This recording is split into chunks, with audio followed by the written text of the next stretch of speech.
Hello, everyone, and thank you for listening to Casual Master Quest's History of Nintendo podcast special. I am your historian host today, Tyler Vittitow, and with me tonight for this special show is Kevin Austin of the PSVG Podcast Network, and more notably of Arcadia Academia, an awesome podcast that breaks down the history of individual video games. Hello, Kevin. Hey, Tyler, man, good to talk to you.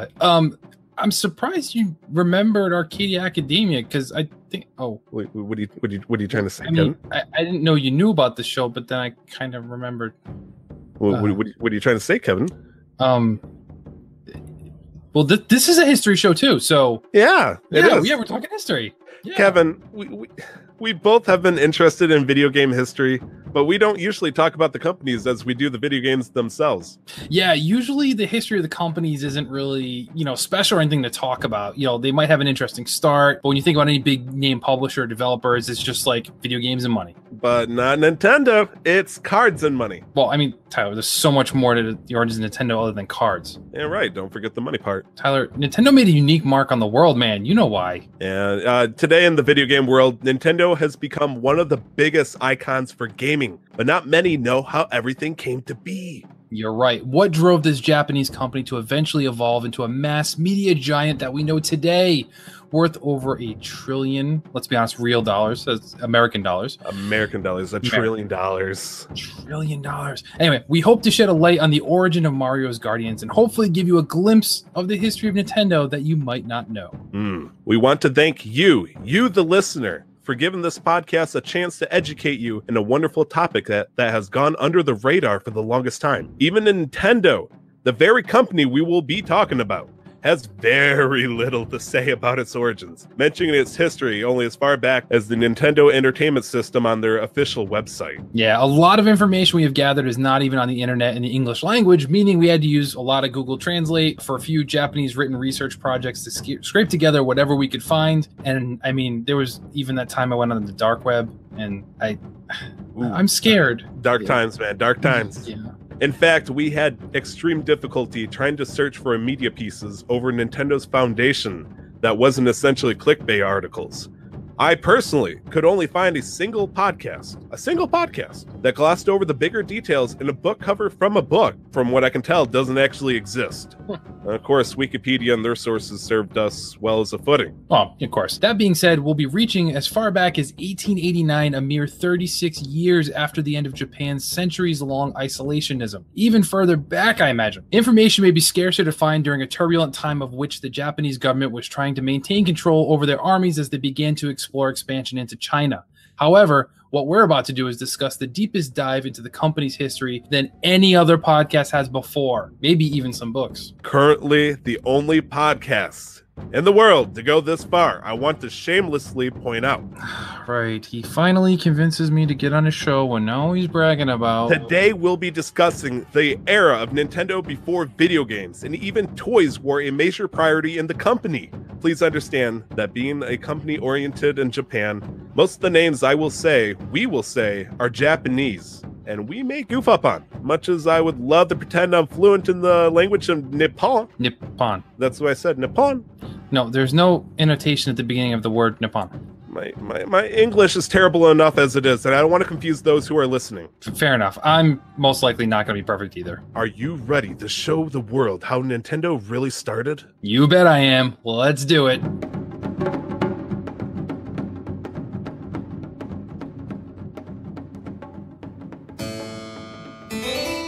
Part 1. Fusajiro Yamauchi, the founder of Nintendo Koppai. Born on November 22nd, 1859, a man by the name of Fusajiro Fukui was the eldest son of his father. Oh man, Tyler. I forgot Fukui. He helped his father often as a young teen by assisting the family business of civil engineering. Kyoto was doing heavy remodeling of the entire city at that time, trying to establish durable road systems, installing electrical lights and signs to help get the city into the modern age. By the age of 13, he's adopted into the well-respected Yamauchi family clan, giving him a more known surname, and by 22 is considered the head of the household's name.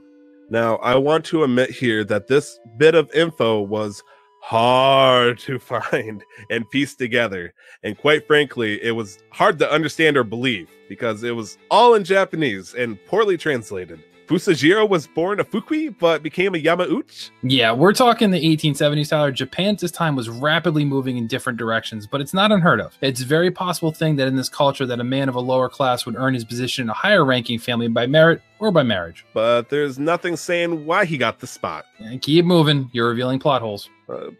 To further explain why we're talking about the now Mr. Yamauchi, for almost 2.5 centuries since 1633, almost every deck of cards of any kind were banned in Japan, as they were often used as an instrument in gambling. Mostly by the Yakuza. However, over time, a game of cards called Hanafuda, or flower cards, managed to settle into the region and eventually became both socially accepted and legal to use and play. Using natural art in place of numbers, it had limited potential in gambling and gained moderate popularity, although occasionally getting decade bans by the government due to popular use.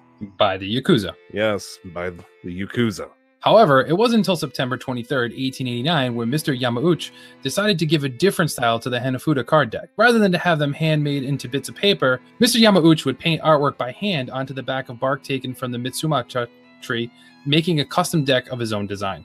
I looked up the Mitsumata tree, and it is not a very thick tree. It must have been either small cards or the bark was bandaged together somehow. Well, I mean, the trunks were thick enough to make whole cards, but I get your point. Anyhow, wanting to sell his new creation to the people of Kyoto, Japan, he founded a shop known as Nintendo Koppai in the section of the city called Ninomiya Town. Nice. So, Fusajiro Yamauchi, a man of artistic talent and strong business sense, wanted to corner the Japanese market for Hanafuda, or flower cards, and brand them under Nintendo? Nintendo Koppai in 1889, yeah. He sounds like the hallmark of playing cards.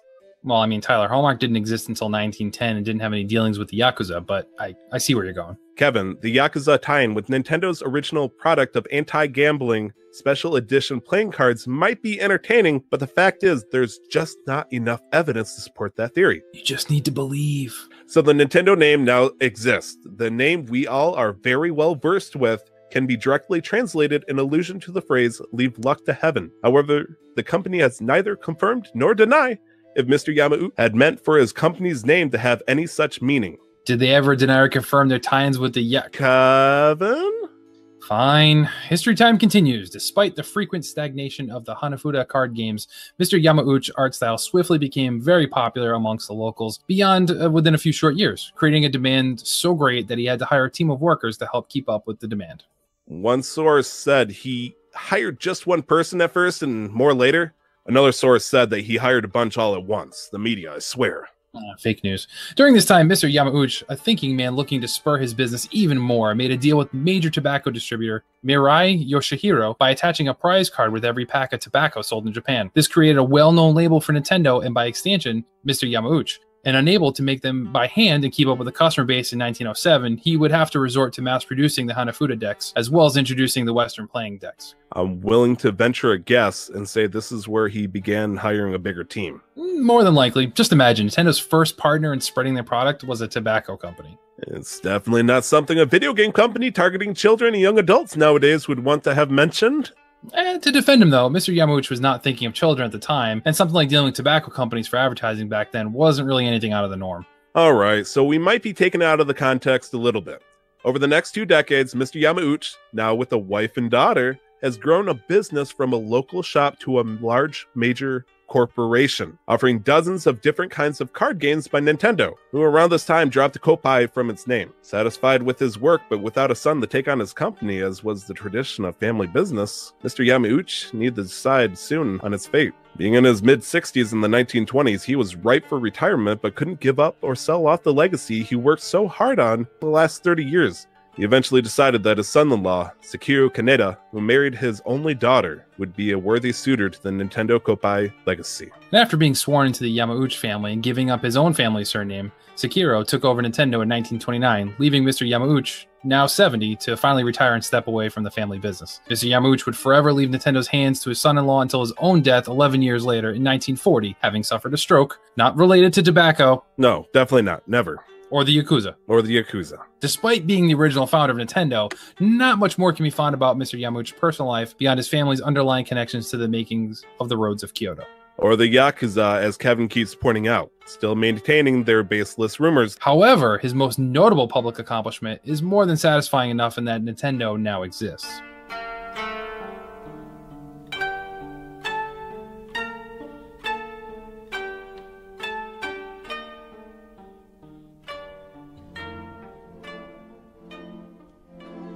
Part 2. Satoru Yamauchi, the second CEO of Nintendo. So, Grand Historian of Nintendo, please tell us about the second president of Nintendo. We will both do it, my friend. Satoru Kaneda, now Satoru Yamauchi, by the time he officially inherits his position as CEO of Nintendo in 1929, keeps the business profitable and well afloat, fighting off the shockwaves of the market crashes in the United States, leading to flatlining stock prices. Beyond this, Nintendo goes under the radar for any astounding developments for the next couple of decades, trying to prepare for possible joint business ventures by rebranding as Yamauchi Nintendo & Co. in 1934. After the slow recovery of the aftermath of World War II, Nintendo's been developing their own distributions company starting in 1947. What do you think Nintendo was like during the war?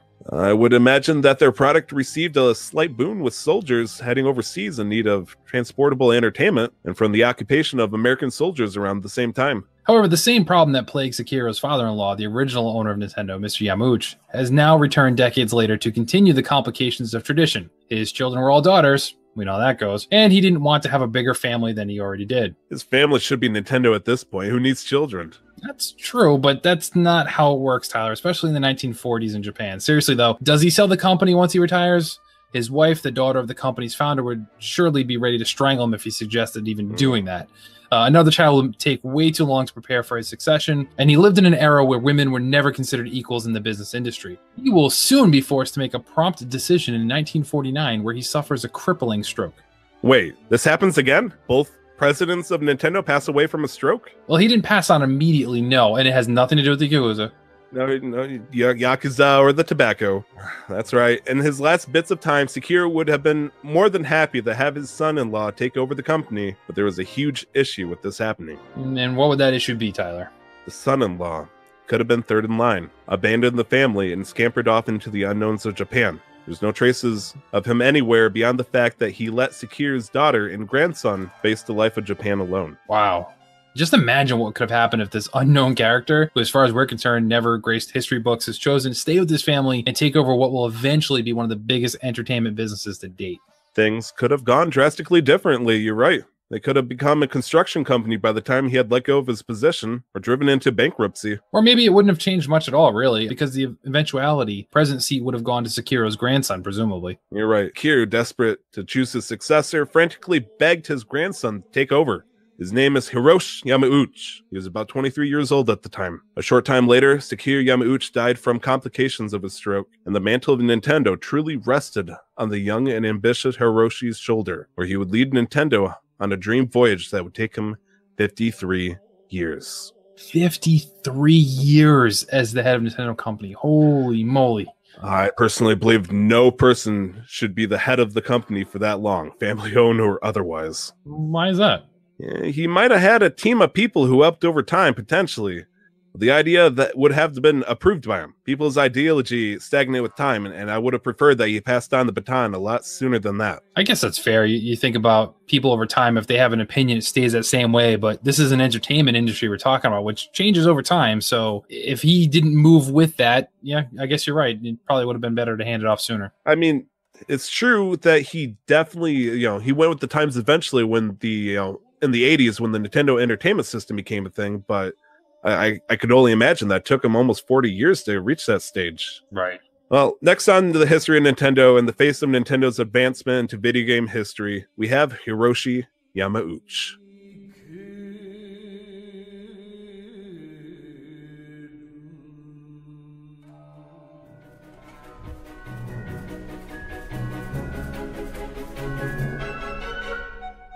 Part 3. Hiroshi Yamauchi, the third CEO of Nintendo.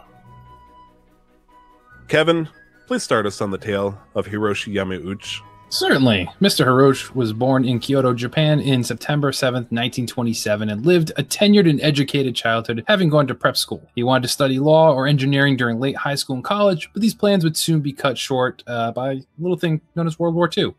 He wanted to assist in the war effort directly, but was too young to be enlisted. Instead, worked in a military factory. When the war was over in 1945, Hiroshi took on law to study in Waseda University and soon met the woman he would marry, Michiko Inaba. With his father completely out of the picture, his grandmother and grandfather, Sekiro Yamauchi, managed the wedding. It's interesting to see how this mystery man that left the family can affect so many lives at this point in the history lesson. It does make sense, though, considering how the family-oriented the Yamauchi and Nintendo were. Want to take it from here? Yeah, sure. Once he became the president of Nintendo, Yamauchi took the distribution company Marufuku Co. Limited and named it the Nintendo Playing Card Limited in 1951, and soon after became the first business in Japan to introduce playing cards made from plastic. That's an impressive feat. Nintendo, first champion of modern-day playing cards in Japan. Who would have thought that the makers of the Game Boy would have been so prominent back in the 1950s? Oh yeah, but it wasn't exactly all cruises and tiki drinks for Nintendo. Business was staying moderately strong, but began plateauing in the 1950s. Yamauchi wanted to explore the horizon that is the future of his company, took the step across the Pacific Ocean to the United States. Wanting to visit the world's leading company of the playing card business, the United States Playing Card Company, aptly named, he discovered a most devastating blow to his view of the playing card business. This gigantic, famous company in charge of playing cards in the US had a world headquarters the size of a small office. Oh, back up. Okay. The biggest company in charge of playing cards and Nintendo's biggest adversary internationally. Yes. Had a headquarters the size of like a studio apartment. If that. That's nuts. Yeah, very much so. Yamauchi realized that no matter how expansive he was with his company for the playing card industry, hard limitations were being set on him, and he would know he would eventually have to make a pilgrimage to the new style of business for Nintendo. All in good time. All in good time. Hiroshi was a challenging character for the head supervisors over at Nintendo, though. Yes, he was. He was a strict man even at 23, rarely smiling or willing to chuckle at a joke. And not even just that. When he was first named president of the company, many people took conflict that the chief of staff was decades under him and openly complained about him. Well, we know he lasted for 53 years in the job, so he obviously did something, right? Yeah, that's one way of viewing it. If he outright fired any person who lodged a complaint in his personal direction. Oh. Yeah. The opening mantras he imposed once he took over were more or less the open secrets of the bigger industries. He did not tolerate any opposition in his workforce, nor did he allow any product to leave Nintendo without his personal approval. Hiroshi was definitely the authoritarian type. And it takes the old Nintendo seal of approval to a new level. Definitely not the kind of person you would think would be okay with running a corporation based on a fun with a friendly approach. So what was Hiroshi's first big step for the uprising of a new Nintendo? I am so glad you asked that. Yamauchi resolved for a new way to help increase business by extending a hand to one of the biggest entertainment companies in the world, one of my favorites, Disney.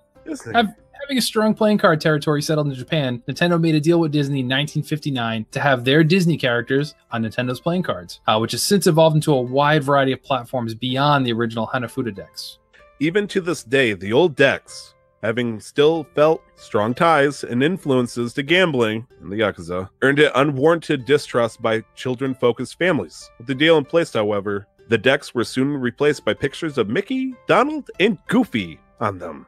Cartoonish playbooks showed the different fun games families could play with both the parents and the children, and the joint venture between Disney and Nintendo made a huge commercial success, selling over 600,000 card packs in a single year. Man, that is crazy by 1950 standards, especially in Japan, over 500,000. With a few years of selling limited edition packs and using different variety of Disney characters to make their revolutionized card games more colorful and entertaining, Nintendo soon elevated in the profits. So well, in fact, that in 1962, Yamauchi decided to make what would be one of the biggest leaps in the business since Nintendo's creation. He made Nintendo into a publicly traded company. The company was listed in the Osaka Stock Exchange second division that year. It's amazing Nintendo was able to do so well in a single trade as a private business for over 70 years.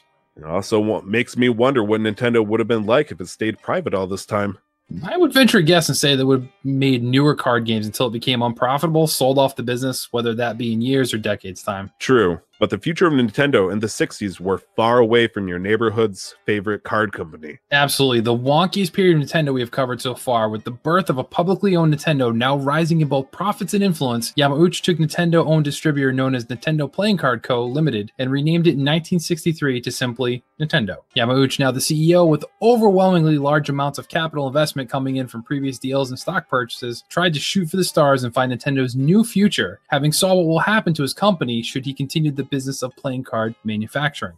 Get your popcorn, folks, because things are going to get a little wild here. That's right. The first was a taxi company. A taxi company. Which was immediately shaky with an unembellished business plan and swiftly crumbled thanks to fierce quarrels between the naive company and labor unions hired to drive the cars. Nintendo hired union workers for taxi cab drivers, but forgot to make a plan to run the branch, as well as to pay the employees properly. Nice. Yeah, sounds about right. Next were Baby Swings, though, which did not fail due to design so much of the mediocre quality that would hardly compare to their competitors. Nintendo would have to try much harder than that. I would like to see the Labo design for their Baby Swings.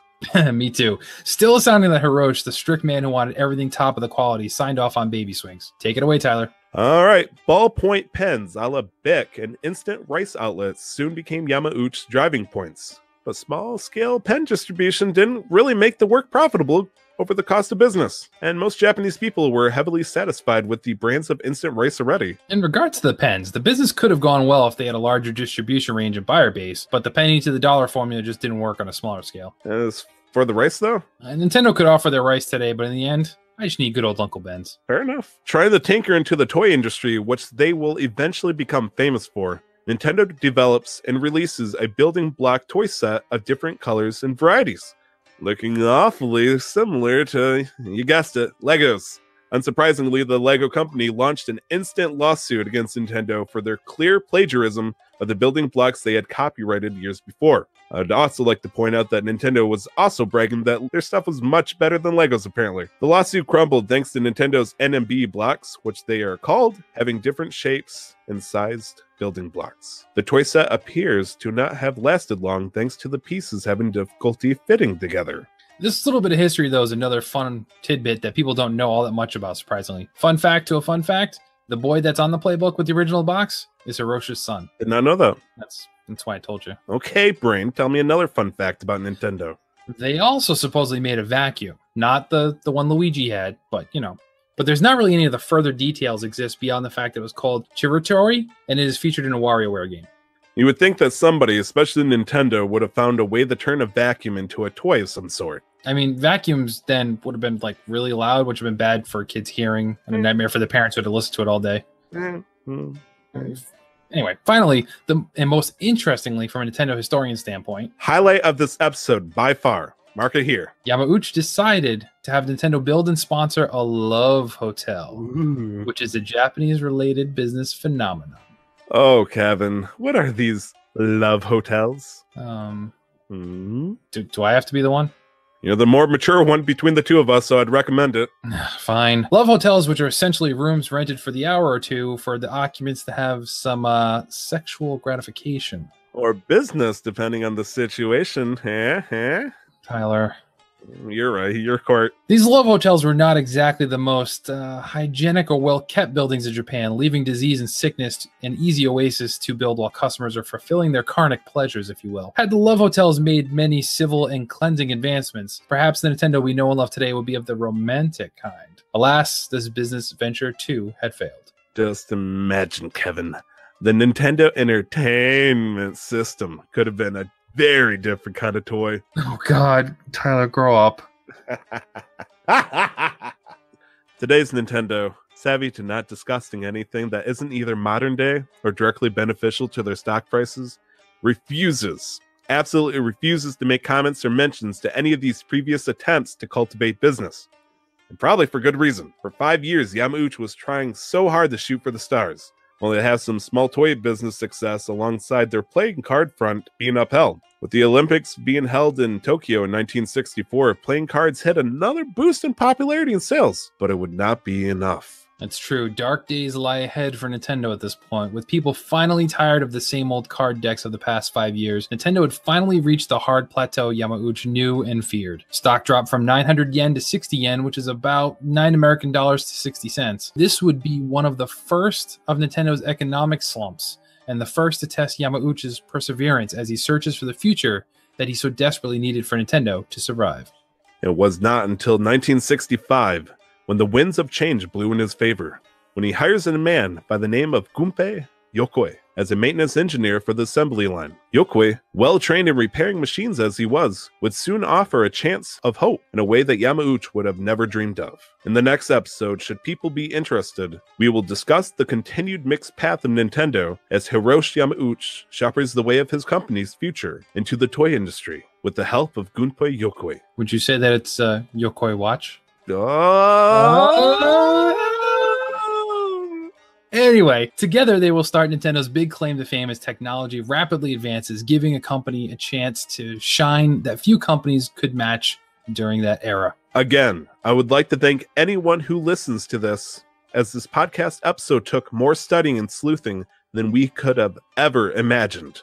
I hope to hear your support in trying to find out more about the Big N and perhaps, if this is popular enough, other companies for the video game industry. I am your Nintendo historian, Tyler Vittitow, and can be found personally on Twitter at 2xTyler, all letters and no spaces. And I, of course, am Kevin Austin, and you can find me on Twitter at PSVGKevin. Casual Master Quest does a regular video game discussion podcast, and our work can be found on Twitter at Master Quest Pod. Kevin's PlaySomeVideoGames does a lot of shows on video games and can be found on Twitter at PSVG. Thank you once more for listening, and we can't wait to talk to you next time. And remember, boys and girls, never stop gaming. And don't forget to never stop the grind.